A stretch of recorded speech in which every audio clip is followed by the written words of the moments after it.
I think, good afternoon, everybody. It's Sue Ellum here from Soulfully Connecting. I've got the great pleasure of interviewing Jan Moore today. Jan is an empowerment, mindset, and manifestation mentor, and she works in the fields of personal and spiritual development. So hello, Jan. Lovely to see you today. Hi, Sue, and it's lovely to be here, out in sunny Colorado. You're it's not too bad in London today, but we've had some sunny weather, but obviously not up to your standards. I'll have to explain to everybody ahead of time, Jan and her internet connection is a bit dicey at times, so sometimes you'll see her, sometimes you won't, sometimes she'll freeze, sometimes you'll be visible, so please bear with us on that. But her voice is very clear, so and that's the main thing. So Jan, who are you? Who is Jan Moore? Well, I guess your question is more about who I am than what I do, although I'd like to cover both things. And, you know, I'm a great believer in we're here to explore our beings, not just our doings. So I guess from a personality point of view, my passion is really to help people to step into their power, the true power that they have, not the illusion that they've been programmed to believe in. And my journey has really been exploring that thoroughly myself. And as I'm an absolute sponge to learning, and I've been fascinated by psychology and by spirituality and various different philosophies that you could call religion, but which I prefer to look at as more different spiritual teachings, to really get a deeper understanding about humanity and about who we are as spiritual beings having a human existence. And I really believe that people have far more power than they think they have. And I see my role as really helping them to discover the true self that they are, not just for its own sake, but also to help them to fulfill the purpose that they have in being here. I'm a great believer in exploring spirituality, but in a very grounded way and in a way that applies it to living the physical life that we are here to experience. So it's really about using that spirituality, the energetic power that we have, directed towards fulfilling the unique purpose that every single person has. So it's been an interesting journey for me because I was brought up in a very conventional way. My mum was a very strong woman. She was left to bring up three of us when I was 7. My father left us and I never saw him again, never knew where he was or what happened to him. And she always impressed me with her strength of character and the fact that she really faced this and took responsibility for this. But it was still in a very conventional way of get a good education. You know, she supported me as a girl just as much as the boys. There was absolutely no discrimination in terms of what girls could do versus what boys could do. And I grew up very much in almost with that masculine environment of my older brothers. But so I spent the first 50 years of my life really conforming to that third dimensional conventional view. It was really in 2004, I think, that my journey on a spiritual level really started. And it was actually through my horse, which came to me very miraculously and took me on a journey which led me down a very spiritual path. And that's where I started to really feel compelled to find out more about spirituality, about reincarnation, and was led to discover the law of attraction through The Secret, as most people do. And my career, just to digress for a moment, my career was for over 20 years in IT. And I was a very logical, analytical person. And so when I discovered the law of attraction, it was at a very difficult time of my life when I was having a lot of problems on a personal level, and I was looking for a solution for these problems. I was just not happy with the life I was living and felt there had to be a better way. And that was where I was guided to the law of attraction and the secret. And so I started to apply this and was finding that no matter how much I was doing the positive thinking and the affirmations and the setting intentions, it just wasn't working. So I put my analytical skills to the task of really kind of delving into all the different elements that made this work or not work.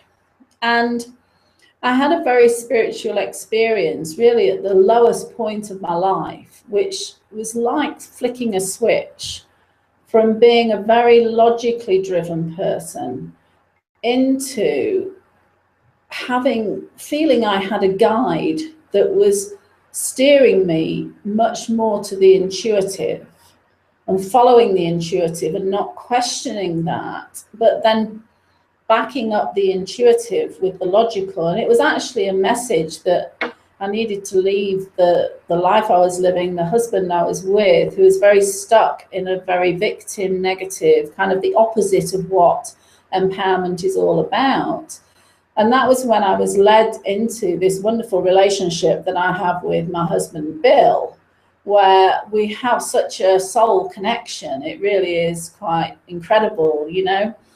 And we embarked on this journey to create the Festival of Enlightenment. It was a vision that came to me, which was kind of taking Bill's original idea of a business-focused event into this much broader event, which was really about developing consciousness and spirituality. And we approached that as almost like a research project into manifestation. And obviously we don't have the time to go into the whole story, but in effect we started from a position of complete no resources, total trust that this was something we were meant to do. And in 2011 we succeeded in holding the festival in Estes Park, Colorado, and it was a beautiful experience. I have to say it wasn't on a scale that we thought it would be, but the experience that the people there had was absolutely miraculous, and it really had the outcome that the vision really intended of an incredibly energetic experience. And it was during that time that I really evaluated who I was and what my purpose was. And it was from that I really developed the start, at least, of the Empower Your Life program, because I looked back on my life and all the different experiences I'd had and the kind of roles that I'd played, and realized that throughout my life, even though I'd been in different professional positions throughout, I had always focused on developing my team, on mentoring, on, you know, really helping those people to achieve the things that they wanted to achieve. And it was like this aha moment of, yes, this is what I'm meant to do. And so really what I'm doing now has developed from all these different elements coming together into, for me, a vision of who I am and what I'm here to do. And also all the factors that I've put together from that kind of analytical approach of the process I can take my clients through in order to get to that level of empowerment, that they do fulfill their purpose, they do live a prosperous life, they have that love, joy, peace and abundance, which is really the ultimate spiritual purpose that we're here to achieve. I find it very interesting because a lot of people seem to think that the spiritual life is a bit fluffy, and that it's people wandering around with feathers and angel wings and all this sort of thing all the time, and there's no practicality to it. And I've come across that quite a lot, and there's that kind of assumption that you're a bit airheaded.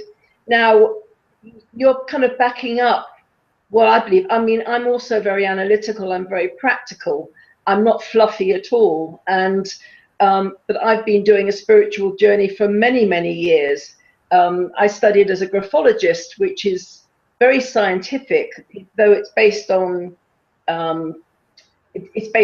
you know, handwriting and something very, very kind of structured. But it's nice to know that there's other people that are really practical and using spirituality in a very practical way, very common sense way, that you don't have to have you don't have to be way out there to grasp it. Do you see what I mean? Oh, completely. And I think this is one of the problems in the kind of spiritual conscious community. And the way I tend to look at it is we're here really to develop that balance of the left brain, the right brain, the divine feminine, the divine masculine, you know, the logical, the intuition. And these things need to work together. I mean, this is why I tend to be against positive discrimination around women, for example, because to me, the answer to the imbalance between the male and the female is not about putting more women in, because unfortunately, a lot of the women in those positions of power are completely masculinized. And what we are actually moving towards in terms of that conscious evolution is to get the balance of the feminine and masculine energies.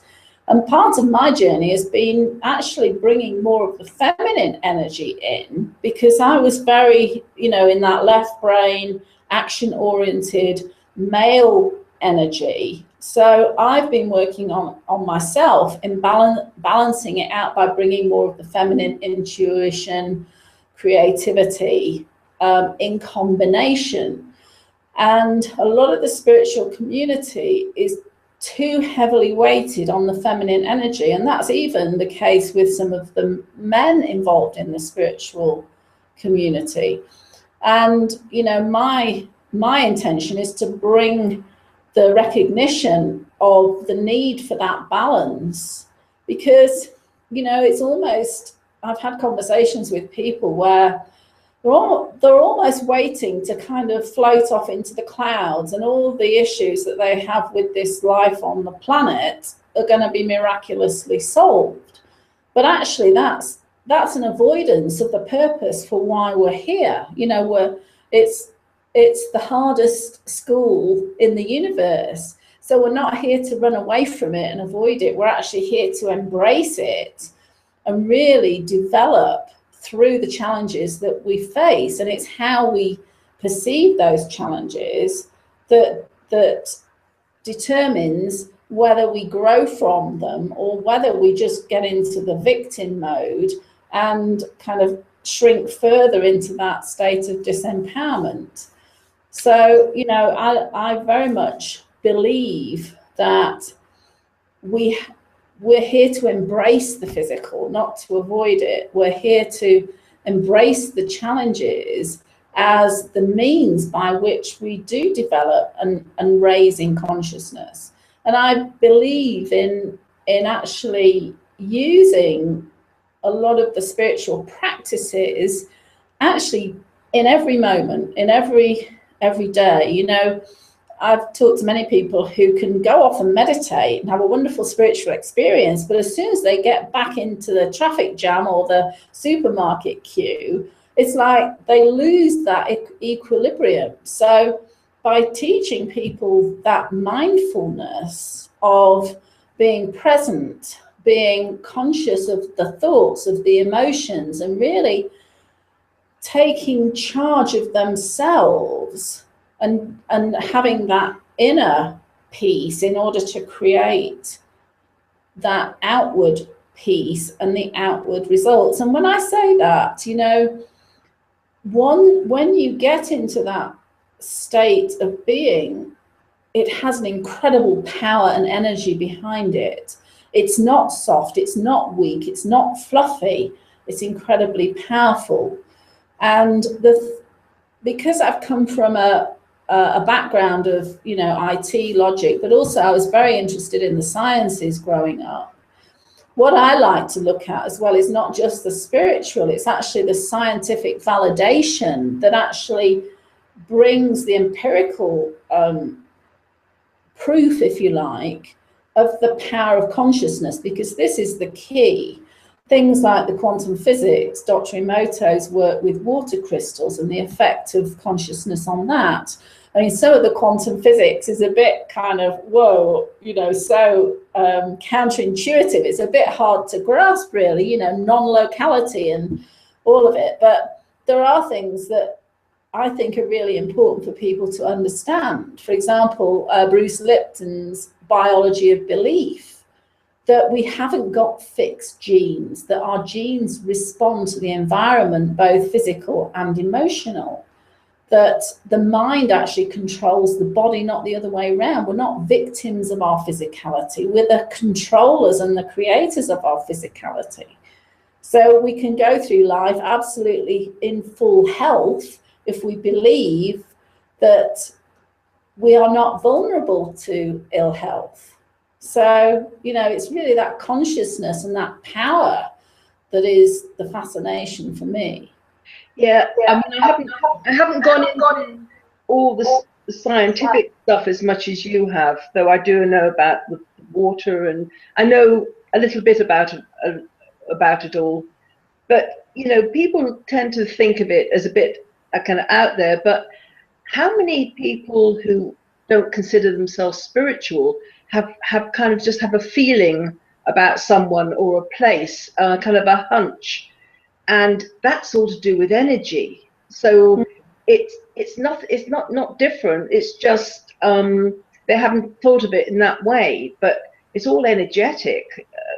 You suddenly either got a strong attraction to someone, and it doesn't have to be a physical attraction. Just somebody you feel you've known them forever, or have a repulsion or feeling of, oh, there's something about that person. And so many people have got that but they wouldn't think of it in terms of quantum physics or anything else, would they? No, I think sometimes they, or often, they don't consciously take note of it. I mean, I know in my previous life, before intuition, I did have the intuition, before that consciousness of intuition, I suppose is what I would say, that I would have these intuitive feelings and hunches, and I'd argue myself out of them on a logical basis. No, I can't possibly do that. That's ridiculous. And actually, you know, the point is your intuition knows so much more, your higher self knows so much more than your kind of human consciousness. And now I allow, you know, I really trust the intuition and use the logic. Once my intuition has said go in this direction, then it's the logic of, okay, now what do I need to do to achieve that? So it's not that logic isn't important, it's getting it in the right sequence. So trust that intuition. And, you know, I tell people, well, if you're not really sure how to act, what step to take, do nothing. Wait for the answer to come. And that's very counter what we're taught. Take action, action, action, you know, just do things. And that can so much upset the apple cart because you're kind of getting things. I talk about it like the universe with a project plan, you know, from my IT days. And there's this universal project manager up there managing your manifestation, and they've got all the resources, all the people, you know, the physical resources, and they've also got the dependencies all in sequence. And if you try and push things to happen on your agenda, you can upset all the interdependencies and end up pushing it back instead of pushing it forward. So, you know, there is a real case for wait until you feel you know what the next step is, and look out for the signs and the messages that'll actually open up the path for you. What I'm interested in is how do you get your clients? I mean, are they part of the way on the journey already, or do you get them? Do you get people who don't know anything about this recommended, or just coming out of interest? I mean, how do people get through your door? Primarily, it's because they've reached a point of challenge. I mean, I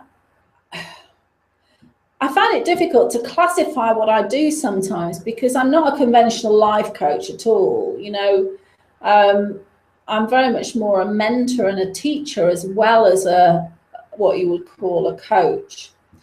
And I work with people who have awakened to this and who are seeking answers in terms of the bigger picture as well as their own personal circumstances. And I really, you know, I've had many conversations with my clients who say, I don't really know how you do this, because there's a lot of intangibles. You know, I have a process, but I work very intuitively and energetically and empathically. And what I help my clients to do is to really get an understanding of who they are and what is happening to them in terms of the bigger picture and the bigger purpose and things like this. So it is always people who have an interest in the consciousness spiritual. I can't work with people who are not open to questioning and exploring, because it's just counterproductive.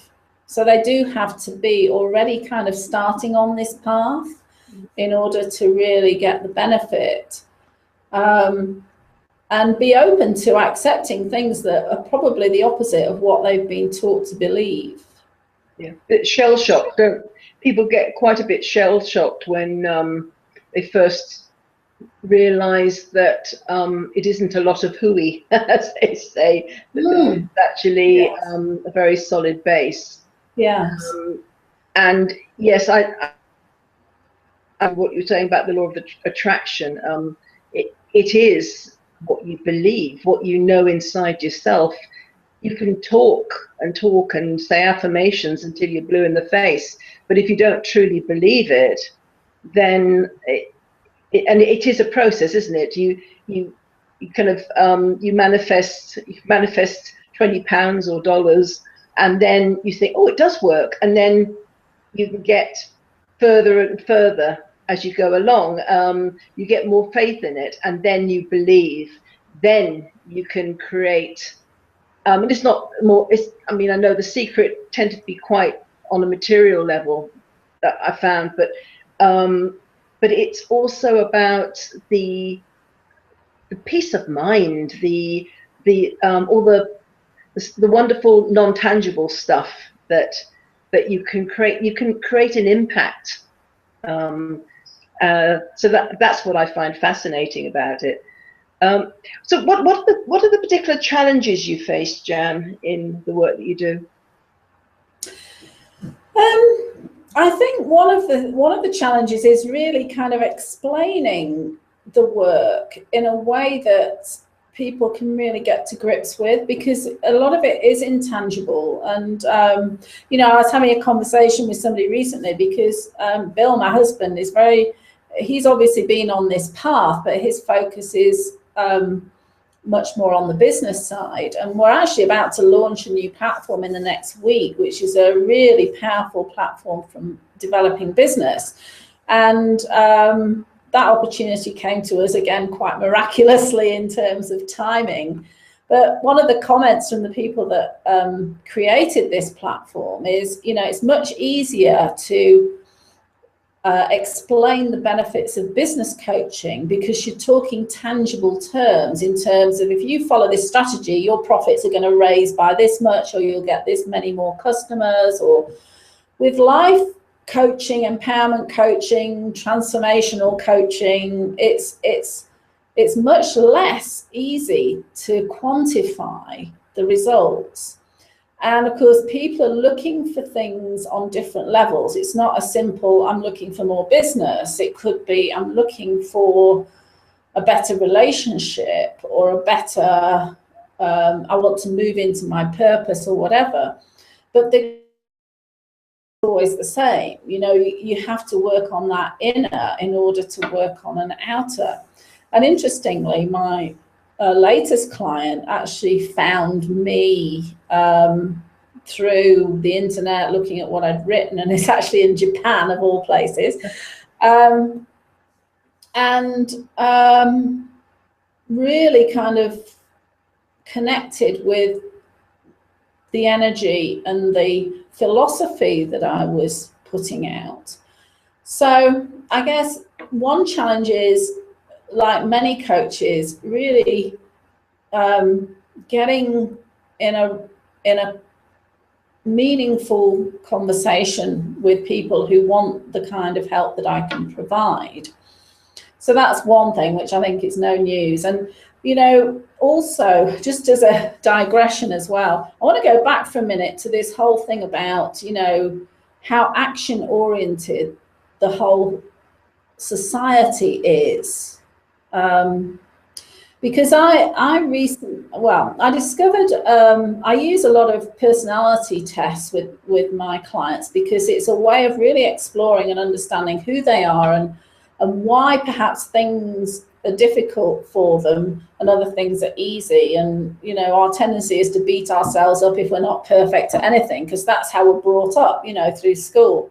So a really key part of empowerment is the self-discovery that leads to that self-acceptance and self-love. And one of the personality tests that I came across probably a couple of years or more now since I discovered it is something called Jovian Archive, also known as human design.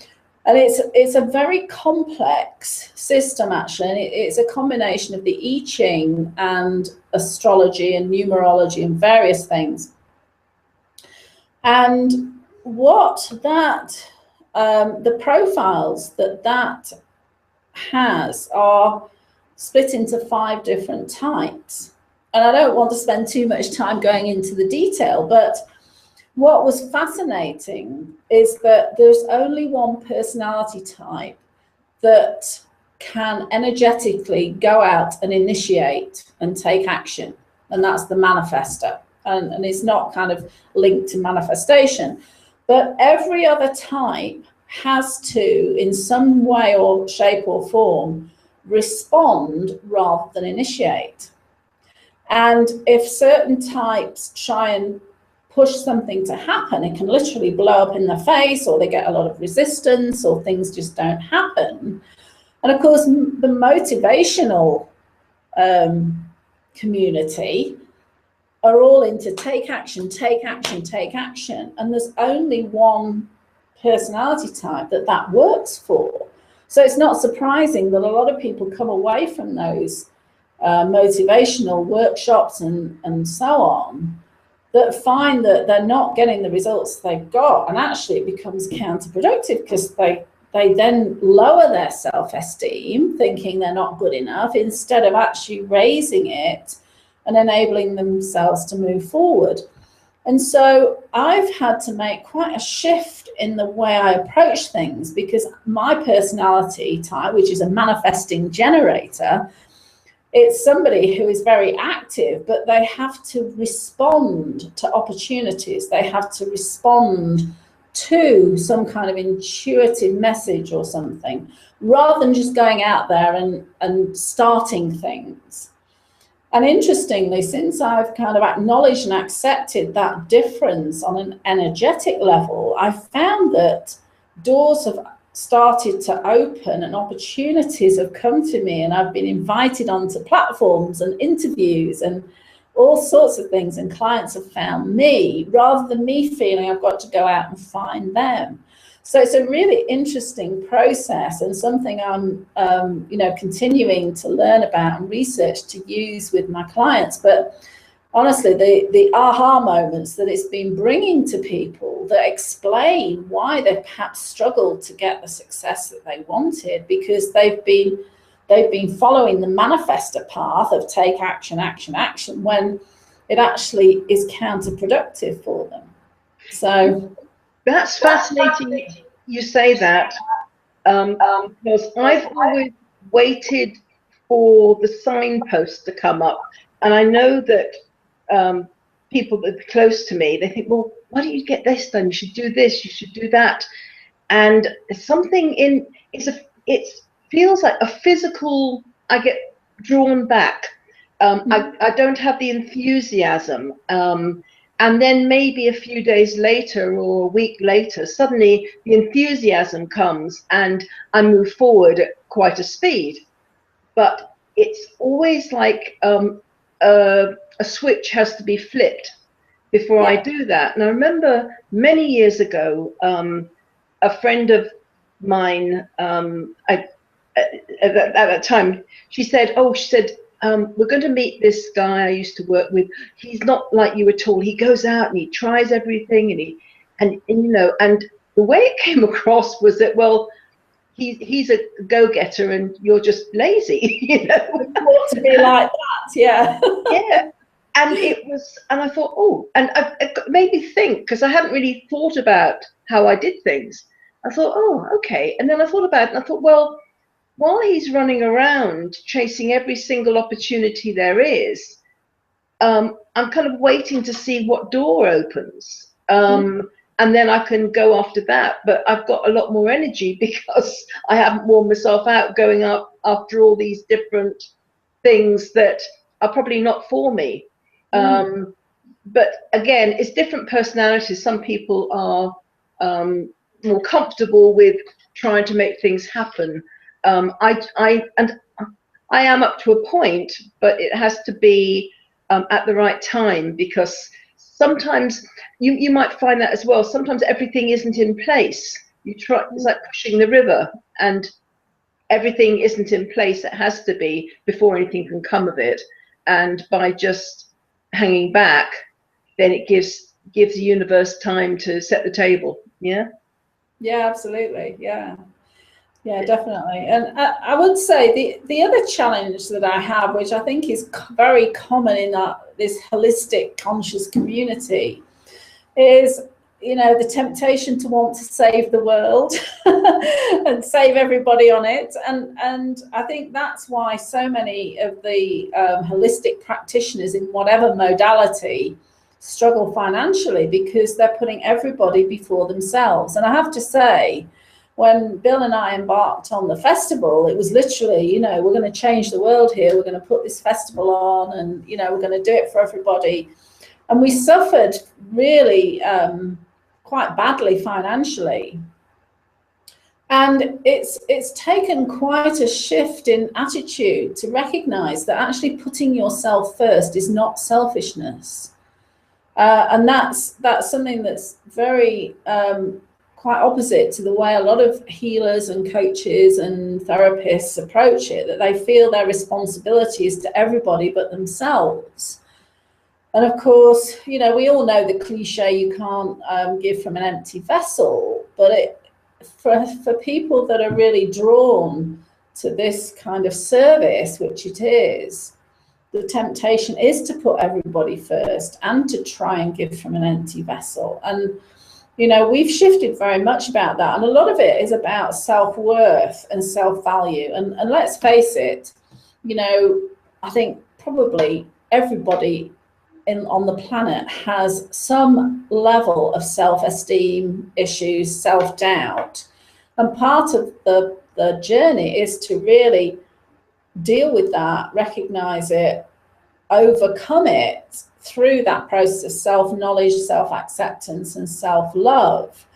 And when you get to that point of saying, yes, I am worth this, and actually if I try and help people and assume that they're not in a position to pay, or they're not able to help themselves, then we're actually disempowering them and almost creating a continuation of that disempowerment. And I used to give away a load of coaching and all sorts of things free. And yes, I do a certain amount. My philosophy now is that my work is worth the price that I ask people to pay, and actually worth probably far more. I still give an awful lot of value over and above perhaps, you know, what you think you're paying for. But it becomes a much more equal transaction then of giving and receiving. And I think that imbalance between giving and receiving, and that you give, and almost put a barrier up to receiving, is where a lot of the practitioners really need to work on that, to say, actually, I am doing a fantastic job, I'm giving real value, and I deserve that abundance to come to me in recognition of the value that I'm giving. Yeah, I totally agree with you on that. I'm a reader, and I found sometimes if I've given readings for free, they haven't been valued the same way as when people make an exchange. And it doesn't have to be money. I used to do the festivals, and I'd give it a reading sometimes in exchange for a crystal or something like that. But if there's no exchange, then, and it's not about you being after the money or anything like that, it's this exchange of energy, and it's not always as valued if somebody hasn't, you know, given even a small amount. It's not valued. I remember I did festivals in New Zealand at one point, and I remember I was out the room, I'd come back in, and somebody was kind of waiting for a reading, and there was quite a few readers around, but sometimes just people pick up on the energy of the person that's right for them that time. It could be somebody else the next week. And she said to me, she said, there's somebody over there, they're doing readings like kind of half the price, but they can't be very good if they're only charging half price, because everybody else was, I can't remember exactly, but say they were charging $20, this person was charging 10. But the assumption, the person probably thought they'd get more readings that way, but they probably got less because they thought they mustn't be very good to be charging so little. So yeah, there's a judgment there, but I think it's you know, people kind of, even if they don't consciously judge, there's an unconscious element to it, I think. Yeah, absolutely. So what are the specific joys you get from the work you do? Well, where can I start? I'm sitting comfortably. Yes. I think the main thing is really the joy of people getting those aha moments, really, you know, issues that have really bugged them for years and been major blockages to moving forward, that suddenly see things in a whole different context. And it's like a release of a burden that enables them to move forward. And that, you know, generally speaking, there is some kind of breakthrough that happens for people when I'm doing my one-to-one work, that happens every single session. And that's really what I find so rewarding, to actually have people feel so much better and so much lighter and much more accepting of themselves and able to see much more of their purpose, and be in a position to move forward and really step into that and achieve it. So, you know, that is a great joy for me. The other thing is that because I immerse myself so much into this, I'm constantly learning, and I love just in finding out more, learning more, discovering new things, like the human design thing I was just mentioning, that was really, wow, this is a really fantastic tool to support the people that I'm working with. So I get a huge amount of joy from that. I think my ultimate underlying purpose or motivation is really to pass on everything that I learn, you know, for the benefit of the people that I'm working with. So, you know, I not only do the Empower Your Life, Achieve Your Dreams coaching program, but also translated that into a workshop. And we actually did a 7,000-mile road trip last year, starting in April, where we delivered the workshop around the Western US and got absolutely wonderful responses from people and ratings from everybody that came along. So I enjoy actually delivering the teaching in that way. And one of the attendees actually said, you've got to put this online, you really must do that. And I'd already been thinking about that. So I've now translated that into an online course, which is available on the aSmilingWorld website. And also I enjoy writing as well. I've just written 2 ebooks. One is called the Dream Achievers Success Kit. And that's really about the process of how to set goals in the right way to manifest the things that you want, how to create the right kind of plans, how to implement them in the right way that's in alignment with those universal laws. And I've also put together another book called Empowered Manifestation, which I'm just about to release, which is really putting together the 7 principles and processes involved in manifestation. And so it's really about, the joy I get is learning more about this myself, is passing it on to people so that they can learn and implement it, and to really work closely with people as well and help them move forward in their life in a way that really brings them joy and enables them to address the inevitable challenges that come up in a very positive and empowered way. And also to find their own life purpose, I suppose, as well. Well, that's one of the processes I take them through. I mean, the program that I've developed is really in 3 different stages. It's 3 different modules, if you like. And the first one is really dealing with the negative. It's looking at all the things that we carry with us that tell us that we're not good enough, or we've got fears or limiting beliefs and everything else. And that really looks at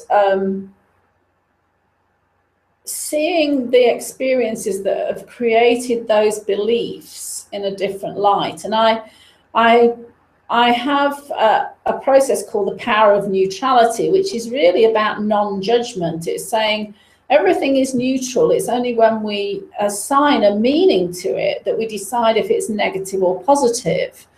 And, you know, in my own life, and I would bet in your life, there have been lots of situations that have seemed really bad at the time and yet have been absolutely essential in order to either make space or to create some shift that takes you into a much more positive place. So it's really looking at these and saying, what was the purpose of that experience, and shifting that belief system about themselves that has been dragging them down and holding them back. And then I work on accentuating the positive. So this is the self-discovery phase of the personality tests, and taking people through a process of really examining all the different aspects of their life in getting clarity about how those skills are pointing them towards the purpose that they have. And that really came out of the experience I took myself on in discovering my role as mentor, coach, teacher, and so on. And then the third stage is actually saying, okay, now you're getting a much more positive perception of yourself. You've got a clearer idea of what your purpose is at the moment, and our purpose shifts, you know, as we evolve. And then it's into, well, this is how you manifest that purpose, and taking them through that whole process of manifestation so that they can really use it on a practical level in their day-to-day life to implement all of that real understanding of themselves and their direction in a very empowering way that is done on that conscious and manifestation level rather than the conventional kind of third dimensional approach. And that combination is really bringing together so many different elements into a lifestyle that people actually then move forward with.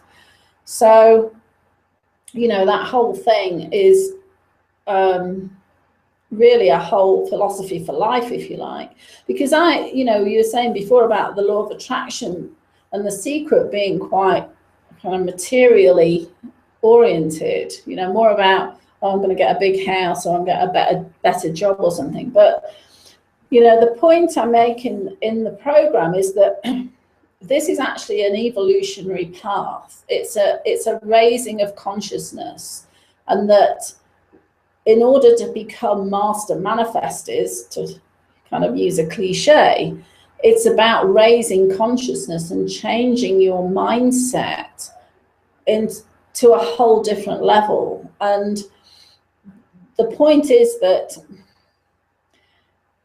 if we don't have control over our thoughts and emotions, and we're given the ability to manifest instantly, then we would be in such a lot of trouble, because the chaos would be so much worse than it is now. So we're actually moving up dimensionally. And what I talk about is that you need to move to a fourth dimensional level of thinking, which is the consciousness, the mindfulness, really being in control and choosing the thoughts you have, really examining the emotions you have, being in control of yourself in order to create the outcomes that you want. So that you're actually, it's almost like you need to graduate to that level in order to move to the instant manifestation level, which is, you know, a whole different paradigm. Yeah, it's I find, I mean, I could talk to you for hours. I think it's it's such an important way forward, and I think the times are changing so much now that people have really got to grasp this, because when you look at all the chaos, there's a lot of manifestation going on that really people, if they knew what they were doing, they would find a way of manifesting something a bit pleasanter. Everything seems to be coming to a head, and everything now is more healing yourself. But it's so important to actually get to the real roots, because there's always a trigger, isn't there? You think you've cleared this, and then suddenly something happens and it triggers you, and there's another level of learning. There's something else that you haven't gone deep enough, and you need to get rid of that layer. And it's just so ongoing, isn't it? All the time. Oh, it's a continuous process. And you know what I say to people is, don't beat yourself up because you think, oh God, I thought I'd got rid of all this and it's now come back again. I think if people really look at it, they'll find that it's not coming back to the degree that it used to, that there has been progress. And it's like, oh, that's interesting, that's cropped up, okay, well, at least now I know I still need to work on it, and I can do that. So it's approaching it in that much more positive way.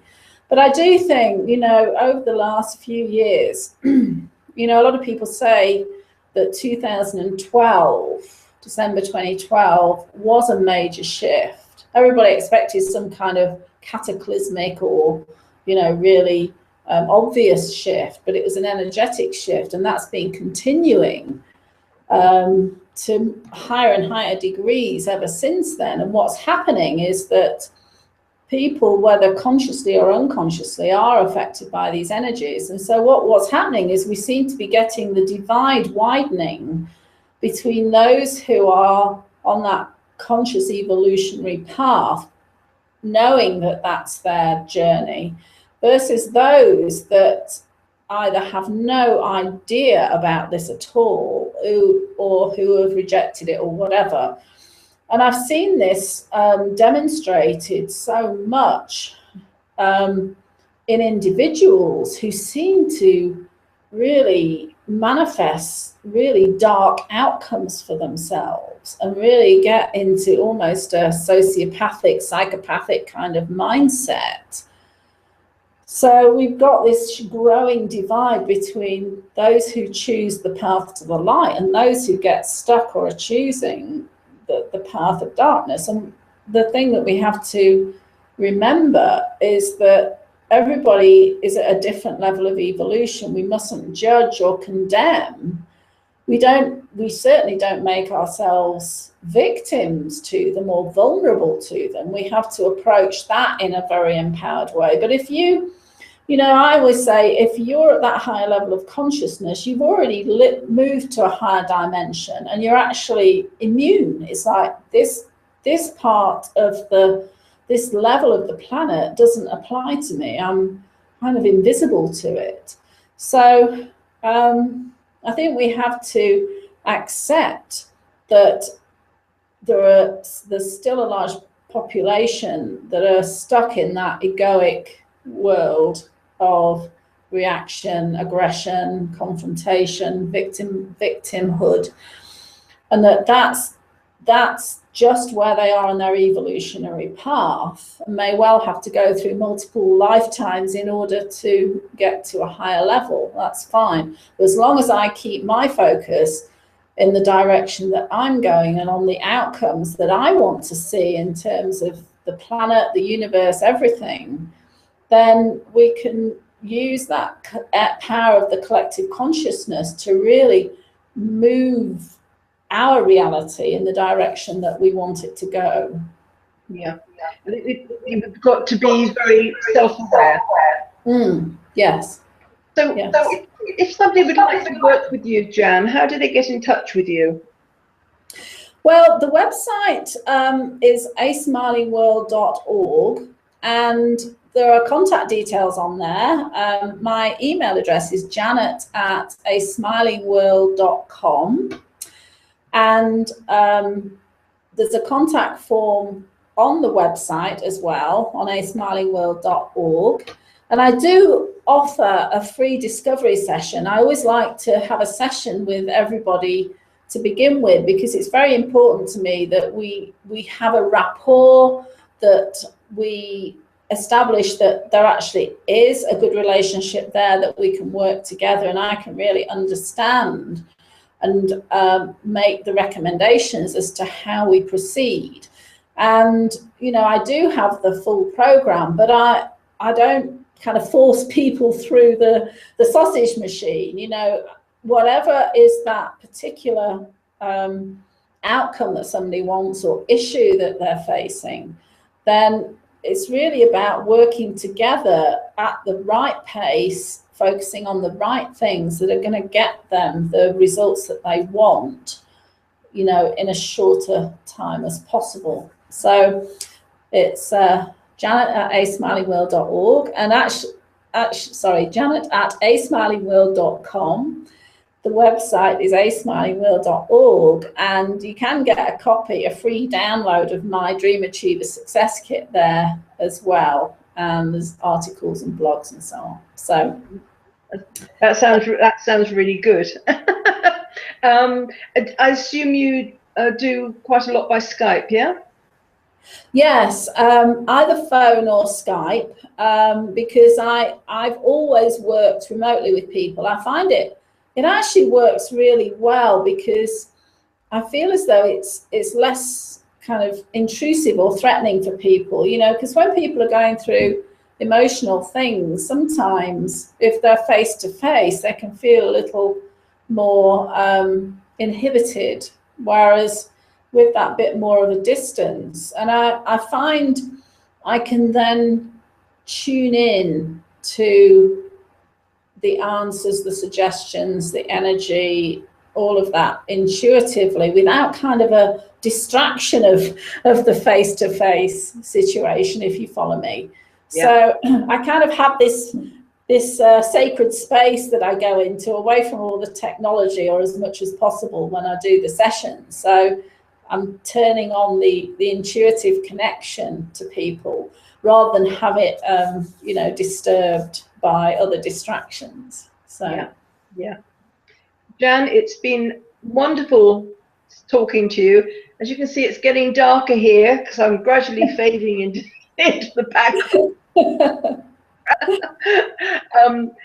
Jan is one of our very valued authors on soulfully connecting. So she's written a number of articles which you can find. Just go to www.soulfully-connecting.com and you will find Jan from the blog, and you can read some of the very insightful articles she's written. Jan, thank you so much for taking the time to sit inside when you've got the sunny Colorado weather. And it's been really a pleasure talking to you. Yes, and I've loved it too, Sue. It's been absolutely wonderful. So thank you very much for having me. It's been great. My pleasure, and I'll look forward to further communication with you. That's great. Okay, so this is Sue Ellum, Soulfully Connecting, signing off, and so it's goodbye from myself and goodbye from Jan Moore of A Smiling World. Goodbye, everybody.